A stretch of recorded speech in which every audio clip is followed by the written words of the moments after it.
in serious respect. HazMatt's really good at teams, man. Both of these guys are team aficionados. On the other end, you got Ho3K, Ralphie. And Utopian Ray. Yeah, Ray coming back up from the doldrums of Central Florida. So coming back to snow and some fun stuff. So we're going to get into it right here on winter semifinals. Final destination being the first setting for this match. Very interesting stage choice here when you look at the team layout. I'm going to say that Ray's definitely going to have the most trouble here. Rosalina is just like, her kid is such an odd combination for teams. She's very tall, very big, and she doesn't live for very long. So you kind of have to make the most out of what you have with her in a team's environment. Certainly. Rosalina, very tall, being able to get caught up in a lot of combos. Luma, unfortunately, just ending up as collateral damage. However, there's a ton of kill power as well behind there. And if Utopian Ray is able to contest stage the same way that he's able to do without a sidekick, it's going to be a lot for the red team to be able to control and to be able to contest the base platform against Cloud and Bayonetta. Absolutely. That's a lot of breathing room that any team could afford to get. And there's not going to be a lot of space to land with Final Destination. You know, no platforms means that your landing options are going to be very limited to the ledge and not the ledge. So you're definitely going to have to get very selective with how you land. Right there, you see Ralphie punishing Gunblade very nicely with the limit cross slash. I feel like we're going to be seeing cross slashes flying left and right from both sides. It's going to be a lot just trying to contest this ledge control. Blue team taking the first of it.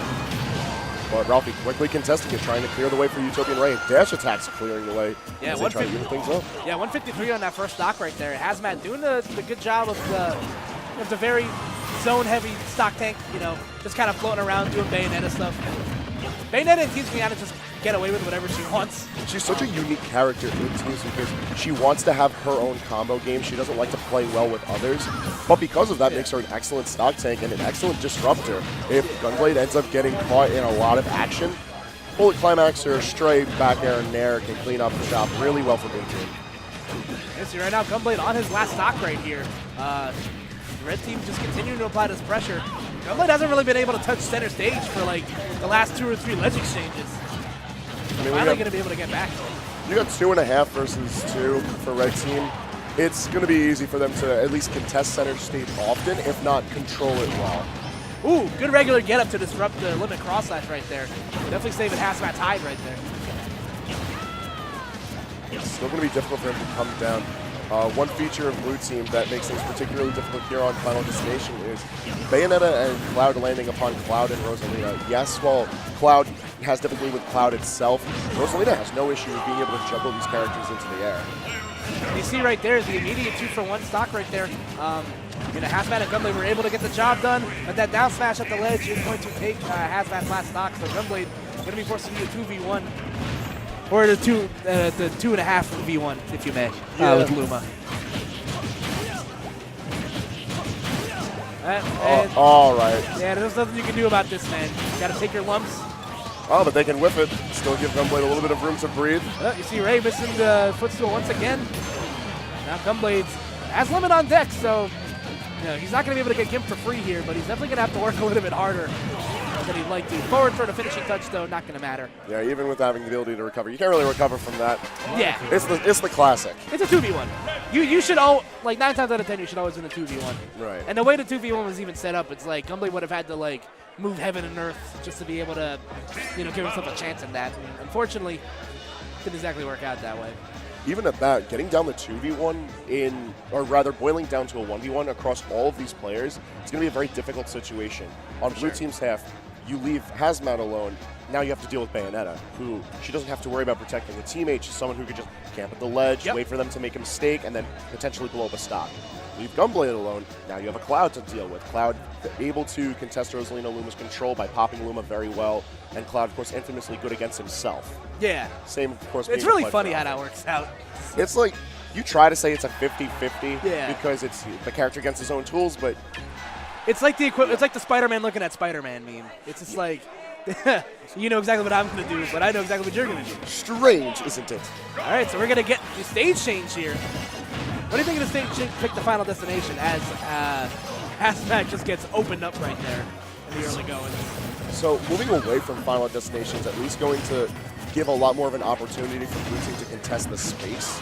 And I feel like Bayonetta is going to be able to contest that smashable platform well, but I don't know if red team's going to allow the fight to even take place on that platform. The fact that it's a smaller base is going to mean that Cloud is going to be a lot more volatile in controlling that space, and Rosalina's not going to have too much to do with Luma, but her own tools are going to keep things towards the ledge very often. Absolutely. We'll see if the platform comes into effect too.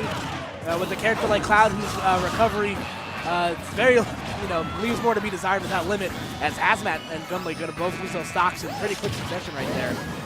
I like how HazMatt died in the middle of his own Witch Time combo. Yeah. That's definitely just like, man, do I suck? Some things just aren't fair, man.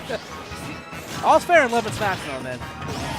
Certainly. Ooh, almost getting the hard read on the up smash does HazMatt. Forward tilt's going to take care of Ray stock right there. So now Ralphie, the only one still in his first stock here. But goes for the 2v1 suicide stock. Really he nice realized job. that sitting at 98% against these two characters, this stock's going. So if he's in a situation where he can really make the most of it, might as well make bank on it. Merry Christmas. All right, see a lot of ledge play going on right here. Both teams definitely knowing that the Cloud is definitely the linchpin of both these operations. So they're just trying to erase as many stocks as they can. On top of that, both of these teams really like the ledge play, but how they approach it is entirely different based on the character supporting the Cloud. You see this Luma control coming out from Ray, looking very, very good. Forward smash going to punish the jab on shield. Now HazMatt's going to be forced to do the 2v1 here. Good disruption there from Ray, and the limit climb hazard will erase that stock. So great awareness there from the red team. And I feel like herein lies the fault at seeing Bayonetta in teams. She dedicates so much time to her own combos, to her own recovery. It's very difficult for her to allocate those resources to helping her teammate or putting her in a position where her teammate can help her.